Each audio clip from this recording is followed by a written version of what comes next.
You're scrolling through a browser on your freshly built Hackintosh, and suddenly your screen starts flickering like crazy. Worst case scenario, your monitor completely drops the HDMI signal and goes pitch black. It feels like your graphics configuration is broken, right? Well, if you are running an Intel Skylake chip like the i5-6500T with HD 530 graphics, this exact issue is driving a lot of Hackintoshers crazy.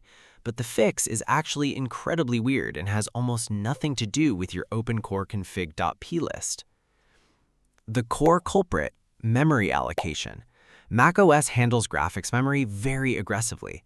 If you are running on Skylake architecture and your system only has a single stick of RAM, say 4 GB or a single 8 GB stick running in single channel mode, the iGPU simply runs out of immediate bandwidth. It chokes, causing artifacts, flickers, and total display connection dropouts. The primary fix? Give it more room to breathe. Upgrading your RAM to a dual-channel configuration, meaning 2 identical sticks of memory, instantly doubles the memory bus width from 64-bit to 128-bit. The moment users drop in a secondary stick of RAM, upgrading past that baseline 4 GB mark into a dual-channel setup, the screen flickering completely vanishes. The iGPU finally gets the steady stream of bandwidth it expects from macOS. But what if you can't swap the RAM right away, or you're on a laptop where memory is soldered? You have to dive into software workarounds. First, try checking your physical connection. Faulty adapters or poor HDMI cables frequently cause macOS to drop to a purple screen on older hardware.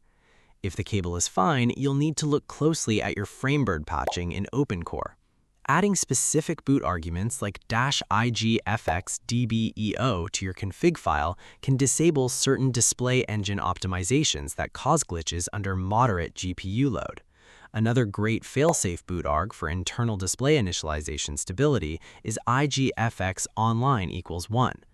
It's easy to assume a graphical bug means your entire EFI folder is ruined, but sometimes macOS just needs the hardware bandwidth to back up its software. If you're building an ultra-budget micro Hackintosh, don't skimp on the dual-channel memory layout. Let me know in the comments if this fixed your flickering issues or if you had to mess with whatever green framebuffer patches to get it stable.